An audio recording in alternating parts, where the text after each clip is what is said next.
time we come up here and put some signs on the trails, because the park allowed our club to come out here and cut some trails. We got some really nice signs put on. Me and my wife just buzzed up here one afternoon. We're just gonna go up on the trail, all easy trails, put the signs on, and be done, right? No problem. Beautiful day. What could go wrong? Everything could go wrong. We got up here. The other golden rule is I didn't have a full tank of gas. Oh, yes. We drove up here. I had gas. I drove up there, but I noticed up to a sign so I could climb on the top of the Jeep. Put the sign on. Go to start the Jeep. Jeep won't start. Yeah, so that's exactly why. I had the winch off the tree sideways, completely sideways. Get the Jeep to roll down enough to start, hoping that the battery would last. And we popped the tire too. Yeah. So if you have a buddy with you, they're there to help you, you know. So that's why you don't do it by yourself. Secondly, before you get on the trail, do a quick once over of your rig. You know, check to make sure you don't have any loose pipe wires or hoses. Check for any major leaks. You can tell if the part looks loose and it's not supposed to be. Let me add to that a little bit. The JKs are notorious when you do oil changes. If you're not careful, you can crack the housing for the oil, and you don't know you did it. And that, when you're driving, it'll fill the valley of the motor up with oil. So you can literally drive for days and never know that that thing's cracking and you're leaking oil because the whole time it's collecting in that valve. So you can do your once over walk around. You don't see any wet spots or any oil. The first thing you do is go up a hill out here. That starts running down the back of the motor. You've got exhaust, you get smoke, you don't know where it's coming from. When you do your once over, I like to do it at some point close by. Like I'm staying, instead of camping this weekend, I'm at the hotel. This morning I went out and pulled my jet stick just to make sure I'm full of oil. If you're not full, you're going to know really quick if you've got a problem going on, even if you don't see the whole sign. So that's a good thing to look for. I also look at my tires, the condition. I drive my Jeep, I don't trailer it. I like to do a walk around because when you're on the trail, you can rough the inside sidewall up and not know it. We did a family vacation a couple of years ago. I drove my Jeep to Destin. We get to Montgomery, Alabama. My PSI light comes on. Pull off the side. I look for something in the tire. Don't see anything. Go a little bit further. It gets really low. Pull over, and I've got a shape on the inside. I can stick my fist through it.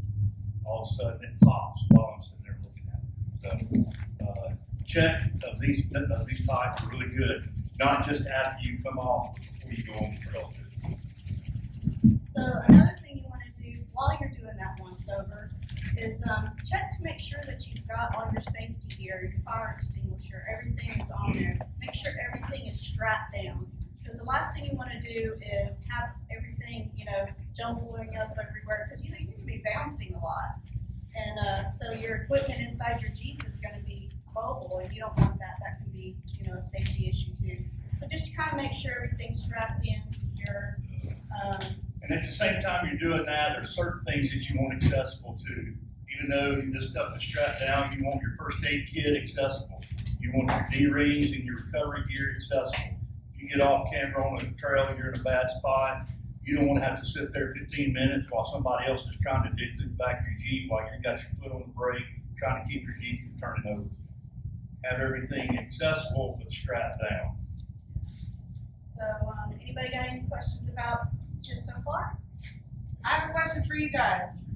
What does off camber mean? Now, there are many of you new people might not even know what that means. So maybe Not to roll over. Huh? Not to roll Okay, well, it is. over. Not level. Not level, exactly. Off camber is when you're not on a level surface or you're like lean more into one side than the other.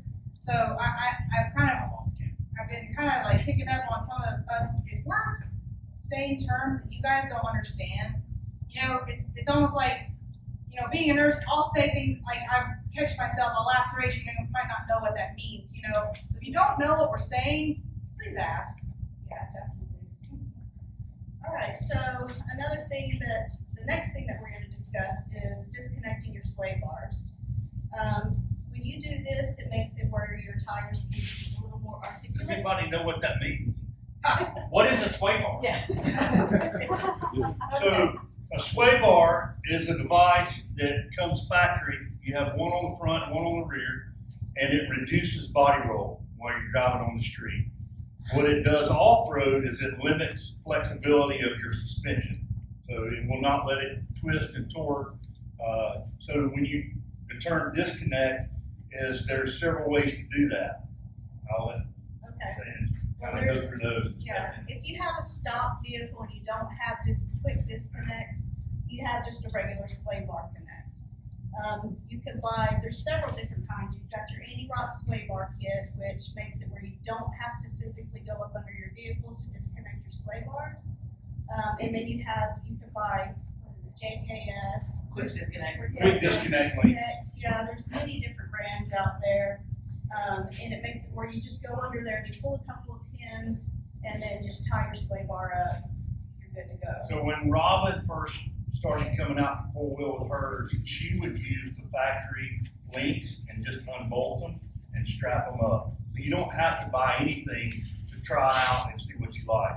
It's definitely harder. It's not a favorable way to do it, but sometimes it's a way to do it, right? I mean, it gives you it gives you the access to parts of the trails that you wouldn't normally feel a secure ride on.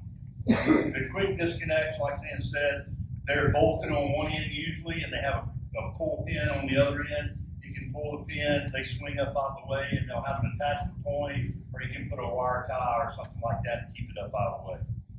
The anti-rock is a device that I run on my Jeep, both front and rear. They let the vehicle twist and torque more than a factory would, but they still limit the body roll somewhat, so it makes it drivable on the pavement, okay? There are devices that are a sway lock that's pretty much the same thing as the anti-rock that I have, but they have a quick disconnect lever that all you have to do is pop the lever on it, and it goes from much like a factory ride to an off-road ride, which my Jeep would be set up with. So if you guys want to know what they're talking about, on Jeremy's Jeep here, he doesn't have an anti-rock. He has a couple of disconnects. Yeah. Yeah. So these, if you want to get up and see what I'm talking about right here, these are the links they're talking about. This is the sway bar, and it runs across the Jeep, and it connects to the frame here, and that's what keeps it level. When you take this link off right here, that's what they're talking about. You can either unbolt it, or Jeremy has a quick disconnect. You just pull the pin out, slide it off the bolt, and tie it up like they said.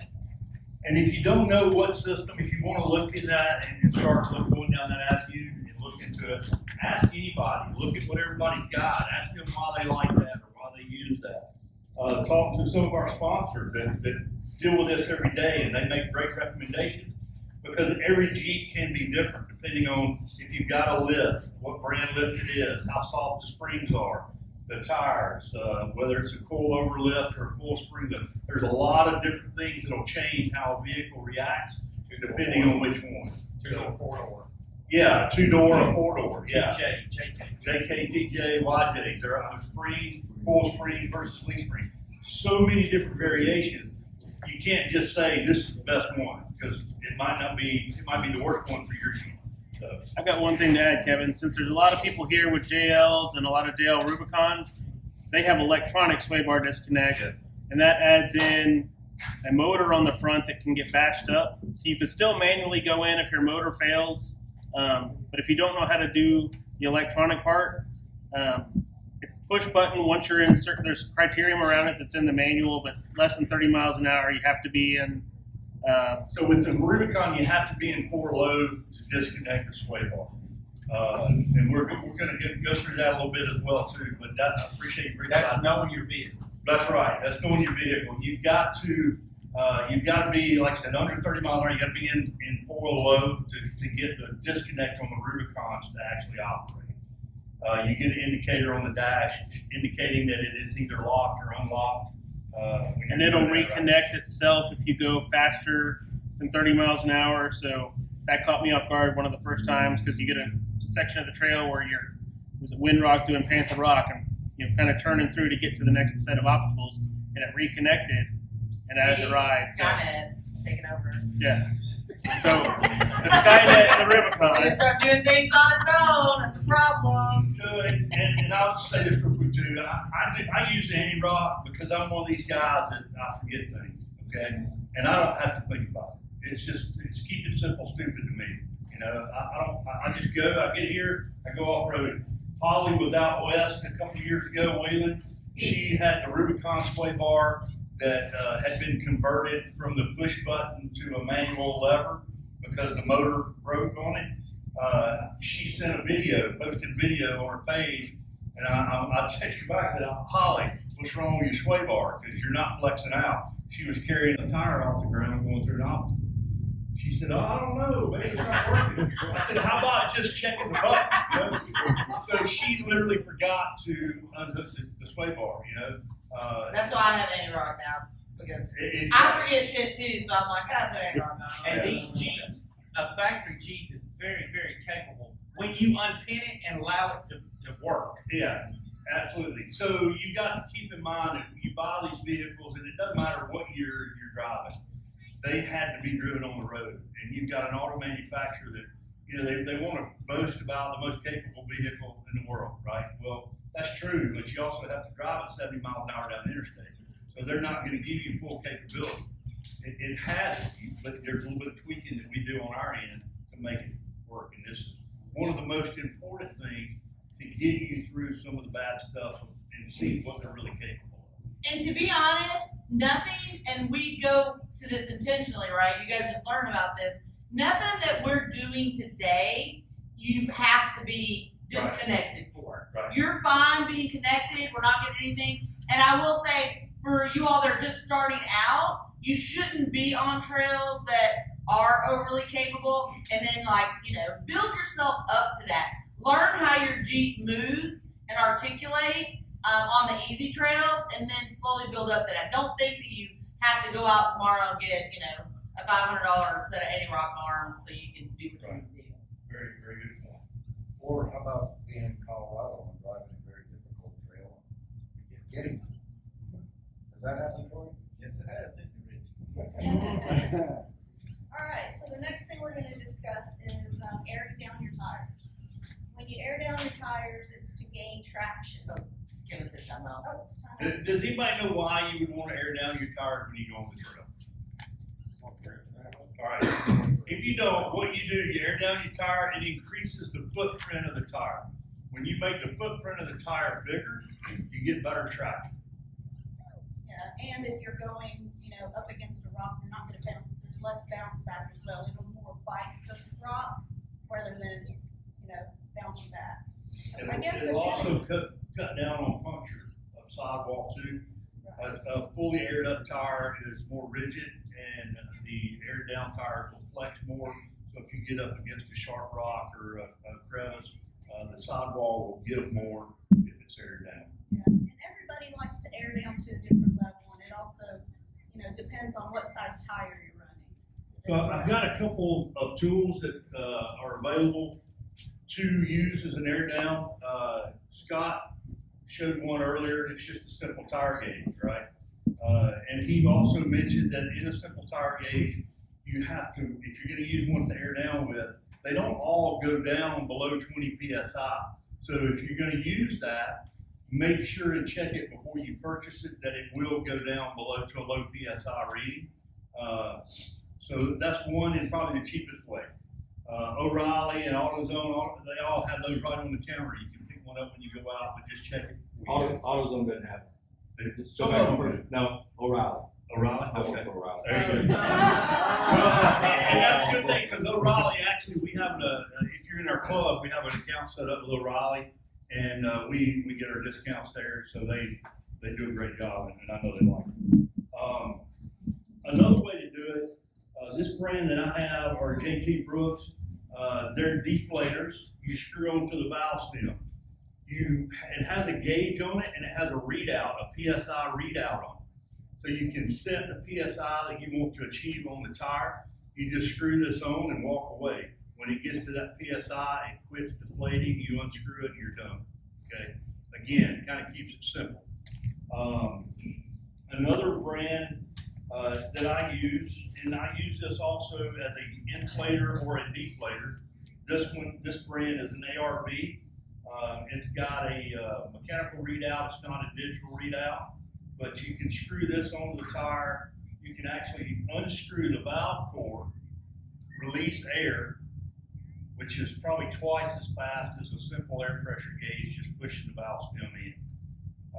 You can check the air pressure while you're doing it, screw the valve stem back in, and you're good. Who knows what a valve stem is? Is there anybody that doesn't know what a valve stem is? Better off. There you go. But I will say on that, if you do purchase one of those and you've never used it before, make sure YouTube watch the video, because like Kevin said, it does pull your valve stem out, and if you don't do it in the right sequence to put it back in, you will pull your valve. flat. Yeah, you'll go flat. And you'll lose your valve stem, and then you're done. Yeah. I actually carry a couple of extra valve cores with me for that reason. It's happening.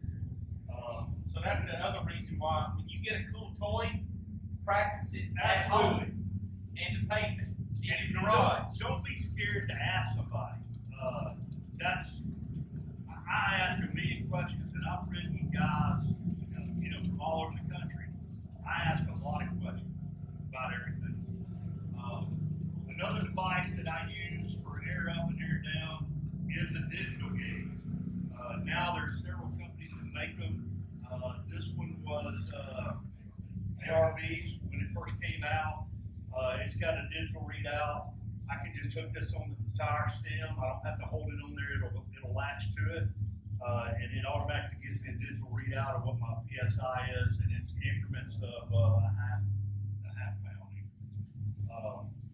So I use an ARB tank to air up with, and this is my go-to. I air up with this, but I use the JT Brooks to air down, so it's faster, easier for me. Since you're on the air up and air down, the other reason why you air down is just the comfort of the ride. Well, that's the bonus, and Okay, that's sorry. that's the bonus. So the reason you do it is for that application. The side effect is it's like going from a Yugo to a Cadillac. When just the little rocks, you ride the main trail, you can go in with full tire, aired up on a stock vehicle. Your PSI is probably 35 PSI. Is your factory recommendations. Factory wheels and tire size, every tire size and wheel combination makes a difference as to how low you want to go. But with a factory wheel and a factory size tire, I wouldn't recommend going less than probably 15 would be the cutoff point. But you will see a world of difference in the ride between 35 PSI and 15 PSI. Yeah, we went up trail one. Remember? We went up trail one. We don't need to air down halfway up. Oh, it beats your Pull over brain. and air down. Oh my gosh, I thought my Jeep died. Damn. Well, and that's what we're gonna do today for all the new people, is we're not going to air down when we go up the mountain, and we're gonna let you guys see the difference. We're gonna go up, aired up, and then once we get up there, we're gonna air down. And so you can physically feel the difference between the two. We won't go far. All right? Yeah, we won't go that All far. right, just so you can feel the difference. I just want to bring up a point with oversized tires, the whole chalking, like just in regular, like Okay. transit, just. Sure. So a little off subject, but what he's talking about is how do you achieve the correct PSI for your setup on your tire? You look on Jeremy's Jeep, he's got wider wheels than what would have been factory, he's got bigger tire. You look at Holly's are bigger than his, and you look at mine are bigger than a Holly. So everything. I'm up size. Just because the factory recommendations are 35 PSI doesn't mean that's really what you want to run. Yeah, it'd be horrible. So what would happen? What's going to happen if you go see Mackey, straight to him, Mackey and them sell wheels and tires, right? And their guys, a lot of times, will just look at the recommended on the side of the tire and air it up. Or they'll ask you, what kind of, what PSI do you want them aired up to? And until you do a chalk test, it's called a chalk test. You take chalk, you rub the tread pattern of the tire, and then you roll the tire, you roll the vehicle, and you'll see what wears off of the tire, So you'll see what the footprint of that tire is actually sitting on the ground. Too much PSI will make it bulb in the middle, and the outside edges of the tread won't be on the pavement. Too low of a PSI will do just the opposite. When it rolls, it won't be any contact in the middle and more on the outside. So that'll get you the best tread life and the best performance for your vehicle. Again, the weight of the vehicle, the size of the wheels, the size of the tires, all of that comes into play. Just because they're bigger doesn't mean they need more air. I had a TJ, I ran 30 to 31 PSI in that on 35. It's probably the same size tires and the exact same wheels Gary's got on his. On my JK, I run 28 PSI with a 39-inch tire. Different tire, different makeup of tire. Yeah, there's so many variables into that. And Mac and them can certainly help you if you go see them and you're looking at tires, whatever. They sell enough of them that they kind of know how to direct you in the right way. Right, Mac? Yes. I got one thing.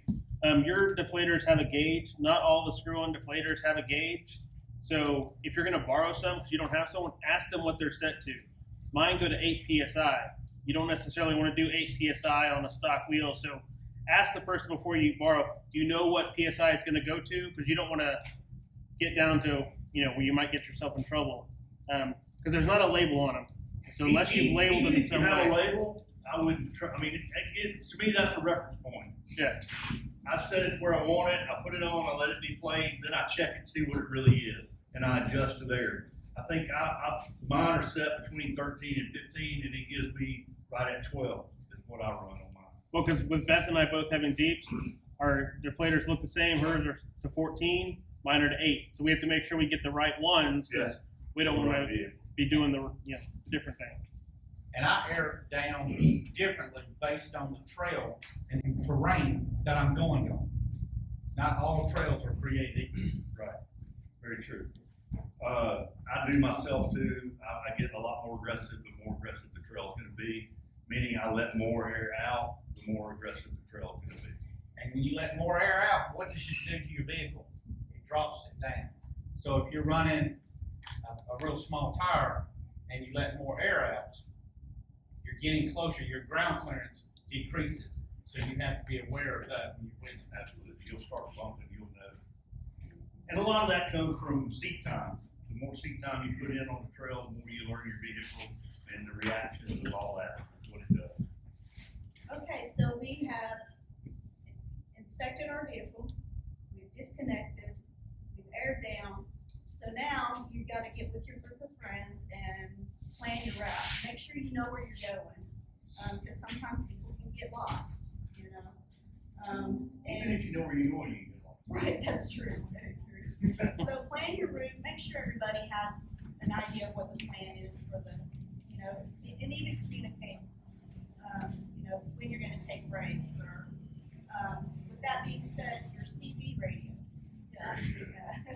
check and make sure that's working. Make sure everybody knows what channel you're all going to be on, because you're not going to hear somebody that's on channel 3 if you're on channel 10. So when you get a group of people together to go on a ride, you should have a trail guide, a good term for it. And then you should also have a tail gunner. And those two people should be responsible for making sure that everybody gets on the trail safe, and gets off the trail. The way to communicate, there's several different versions of radios. Is somebody doing that? Yeah. Okay. So they'll go over all the different versions of the radio. But not everybody will have one, and nobody can tell you have to have one.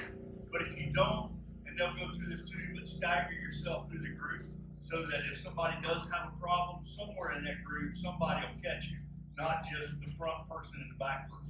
Okay? So communication is key. The trail plan, if you have a group going, not everybody has to know. You don't have to give them a map with the the trails that you plan to take highlighted. But between the leader and the tail gunner on the radio, they can announce and confirm when you make turns on certain trail numbers to keep everybody in the loop of where you are. But the biggest key to know where you are, and Tammy mentioned it earlier, you can go out for a trail ride that you might see. Troy said they came up here to check signs, and they were planning on being here an hour, hour and a half, and it turns into a 12-hour trip. And it might be 3 o'clock in the morning before you get get home. Well, somebody's got a family or a kid with them, and they have to get home and they can't stay with that group. How are you gonna get back if you don't know where you went and how you got there? So take a map of the park, mark where you're going, it'll help get yourself out. Anything else? Oh, go ahead. I have a question. I see on YouTube videos a lot, folks have jerry cans of extra fuel. Is that really necessary? I don't know if that's like for the Australian outback or if you recommend that for a place like AOP, but do you really need extra fuel like that? So you'll see my Jeep out here. I have 2 rotor packs. I have a red one, which I keep gas in, and a white one I keep water in. I questioned that. I had the same question. You see them, you see people riding down the road with them. I went out west, and I was in Moab, and we got in, my group got in trouble. One of the guys had a bad accident. We had to go a long way out of the way. Even though we checked gas here in Moab, you can go for 50 miles and not be close to anything. So one of the Jeeps ran out of gas, another one ran out, and then we're left with like 2 running vehicles. And we were siphoning gas out of one or the other. It was useful. I didn't have it then. That's when I got it. I went on a ride locally with a very nice sponsor that's sitting here with us today. We got on the trail down here at the Cove, Mackie, and we were 5 minutes from going into the trail, and he ran out of gas. So again, check your fuel level before you go. But even if you do, that doesn't mean your gas gauge is working right, and you may not realize that. A quarter of a tank of gas may not be a quarter of a tank of gas. And a quarter tank of gas off-road is not good. It's not enough, I can tell you that, it's not. But Mackie ended up having to get on the ground under somebody else's Jeep, unconnect the gas line, fill a Coke bottle up with gas several times just to get his Jeep back running. If we'd have had a roto pack of gas in it, he could have been running, right away. So, yes, it is beneficial. It's not just for looks. It's not for the outback. So, it happens, right, Mackie?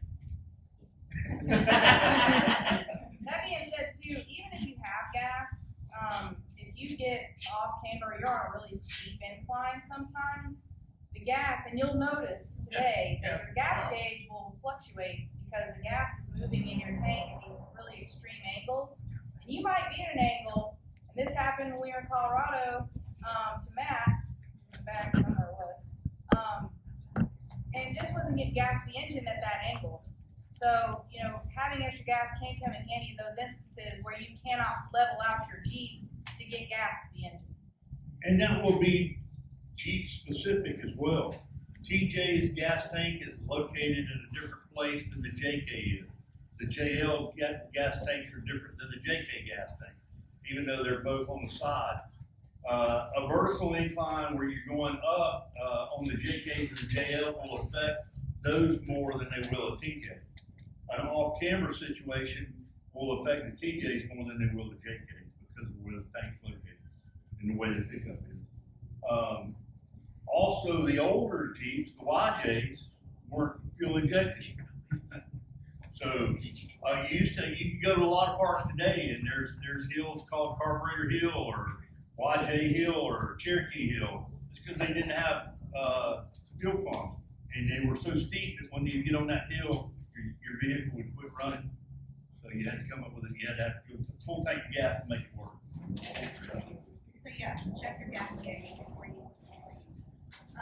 Then now you're going to go into 4-wheel drive, and he is going to explain that. So 4-wheel drive, and I know this sometimes for me, and probably for a lot of people like myself that do have the opportunity to off-road a lot, it's really elementary to us, and it's like, yeah, you should know how to do that. You own a 4-wheel drive. But it's surprising that it's not that uncommon for people not to know, when do I put my Jeep in 4-wheel drive? When do I put my Jeep in 4-wheel high, or when do I put it in 4-wheel low? When do I do that? We, at the last Boobs and Noobs event that we held, we were going up for the first trail ride in the middle of the main trail, and there was a gentleman, his first time ever in a manual transmission Rubicon, and 4-wheel drive high where he should have been in low, and just smoked the burn it That's the up. guy in front of me, that's what I was thinking about. He said my clutch is slipping. Yeah, he said, my clutch is slipping, something wrong. Yeah. So it's not elementary, it's, I would like to think, you know, I just forget sometimes. It's that easy to forget these things or not know. So the rule of thumb is, and you can look on the visor, actually, in your vehicle, and it'll tell you. When you get in slippery conditions, being wet, sand, or snow, at a little bit of a higher rate of speed, they recommend four-wheel high, okay? And I'll get into what's really true of four-wheel or not, but so you four-wheel high at a little bit of a higher speed, riding down dirt roads, or if it's extremely wet conditions and on the road and you're not feeling safe, you can do that. Sand, if you're going down the beach, or some of the states have more sandy roads than they do dirt roads. Four-wheel high. Four-wheel low, it is not recommended to get above, I say, about 25 miles an hour. I think the books will tell you 35, something like that. The Rubicons will kick out, the sway bar locks itself back at 35 miles an hour. So four-wheel low would be for low speed, more extreme terrain, off-camber situations to where your suspension is going to flex out more, and then engaging that. How do you engage it? There's a difference between four-wheel high and four-wheel low when you engage that transfer case of how you do that. Four-wheel high, you don't have to do anything. You can leave it in drive if you're an automatic. You can leave it in gear if it's a manual. You can make the switch to four-wheel high. On the fly. On the fly, right. Some of them are push button, some of them have a lever, depending on what vehicle you've got. To go from four-wheel high to four-wheel low, the transmission has to be in neutral. So you need to stop, put your automatic vehicle in neutral, make the shift from four-wheel high to four-wheel low. You'll hear it click, or you'll have a light that'll come on the dash. It'll tell you that it's engaged. Then you can go back to drive and you should be fine. When you come out of four-wheel low, sometimes because the vehicle will get in a bind because your axles are pulling more aggressively, just because you make that switch, it still will not unlock. So sometimes you may have to put it in reverse and back up just a foot or two and then go back to neutral and try it again, and it'll disengage most of the time doing that.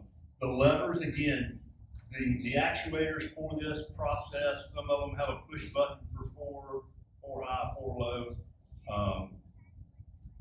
The others will have a lever in the floor, and should be a pattern in the vehicle for the transfer case shifter. Typically, you can feel the notches as it comes back, four low, neutral.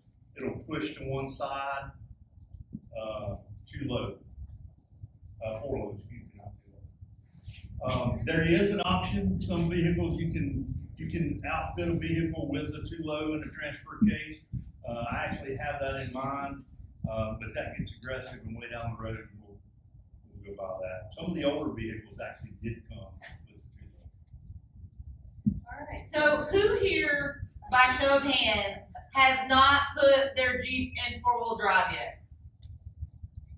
Cool. Awesome. Well, I guess Brian raised it, and I guess if you hadn't done it 4 years. It's All right. That's very true. I just wanna make sure if we're not gonna Yeah. physically do it now, whenever we go to line up, Yeah. that we make sure and get with you guys so you know exactly. So when we do line up to go for a ride, no matter what group, we're doing 2 groups, right? So no matter what group you're in, if you have a question or you're new to it or whatever, you want to make sure, ask Sam and I or whatever group you're in. Glad to help. Make sure you get it right. And not just who has not gone into four low? Has anybody hadn't gone into four low? Because I know we just got Beth's JL, and that first shift, it It's really hard. felt like it wasn't going to go. They're really tight. They loosen up over time on the new Jeeps. It's a pain to get it in four low for the first couple times. Yeah. Sometimes it has to be rolled a little bit too. That's why you get a manual. See, Yeah, that's what I'm saying. Sometimes you have to move forward, reverse. It's not just It doesn't line up perfect every time. And if you're gonna get a little bit of gear noise. And I mean, I remember the first time I did mine, I was like, oh shit, am I breaking it? You'll hear a little bit of grinding, and don't freak out. It sounds bad, but that is normal. So not to get too deep into that, but physically what you're doing is you're moving gears from one side to another inside that transfer case. That's what's making it go from a high range to a low range. So if those gears don't mesh exactly, that's where you'll hear that noise. One of the things, especially at this part, the way to know that you need to go in four-wheel low, as soon as you cross out here, go ahead and put it in four low, because of, if you don't, you're running on factory gears at that, highway gears at that point, you have no gear reduction. That means you start climbing this first incline, y'all see, if you've never been here, as soon as you make that first turn, you'll look up and go, oh my gosh, I'm going up that. Well, that's much steeper than most things you do on the road. And on the road, most time, if you're gonna go over a speed bump, it's level. You're not climbing something. So if you don't have the gear reduction, it puts much more strain and undue wear and tear on the transmission, the motor, everything, if you don't go ahead and gear reduction down. I was out west this year. We was on an easy trail. I'm thinking, I've got enough gears in this Jeep, whatever. I can do it at too high. We was feeling around, and I was putting a lot more stress on the Jeep. It didn't like it as much. I stopped, put it in four low. Everything went away. My temperature was back where it should be. I wasn't straining the Jeep. I was just letting it do what it does best, which is go. But put it in four low and let it crawl through. You can do, and I'm sure in a stock Jeep, you can probably at least do 25, 30 mile an hour better in low gear, right? Getting way faster than you'll need to go. Oh my gosh, 25 mile an hour on the trail is fast. It's dangerous. I mean, it is, unless you're on a flat gravel road in between two trails, you won't hit that most of the time. But Troy's right, especially at this part, when you pull out of the staging area, being low. This is all And that keep problem. it low. And keep it low. And keep it low. If you're in a more capable or more built rig, that may change, but if you're in that, you're gonna know how to do it anyway. Yeah. Okay. So the Boobs and Noobs end of it, put it in four low when you pull out. That'll help make your life a lot easier in the vehicle. Another, show of hands, who's got a Rubicon? Quite a few. Okay, so on the Rubicon, you have the push button for the disconnect, but you also have a push button for lockers, right? Separate buttons. So do you understand, or do you know what that actually does? If you own a Rubicon, you have a button for your lockers. So a standard vehicle, you just call it a four-wheel drive, but in actuality, only one of the front tires and one of the back tires typically is pulling at a time. When you push the button on the Rubicons that turn the lockers on, or you have a vehicle that has aftermarket lockers that have selectable lockers, what that does is it engages the mechanism to where both front wheels and both rear wheels pull all four at the same time. So obviously more aggressive, it'll get you out of a situation that you got into without them engaged. It'll let you traverse terrain that you normally would not have been able to get through without the lockers on. It will get you further, but it'll also tear up more stuff. You can go further with them, but sometimes that going further will get you deeper in trouble. It's just as important to know when to turn the lockers on and off as it is when to engage the transfer case or disconnect the sway bar. All of that goes hand in hand and in place together. And nothing can substitute seat time.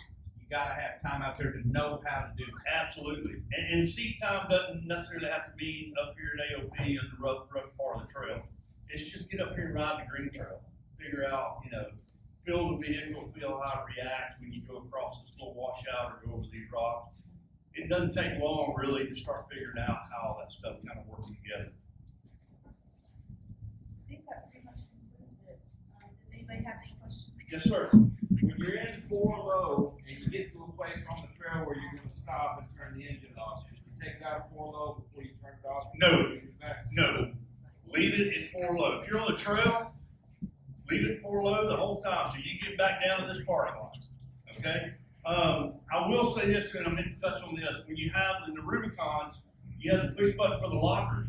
What you'll notice is when you engage the lockers, your turning radius just increased tenfold. You know, you can turn around in a 20-foot circle. If you engage the lockers, it takes 80 feet to turn that thing around. Okay? And the steering wheel will not turn as easy. Right. It's harder to turn the steering wheel. There's a whole lot of geometry goes into that. You can, if you do have your lockers engaged, you can disconnect your lockers to make a turn and then activate them again. I do that quite often. I will pick and choose. On mine, I have a button for the front locker and a button for the back. So I disconnect my front most all the time to make a turn. Just makes it a lot easier. Anyone else? Anybody got any more questions? Anything you want us to cover? We did. No.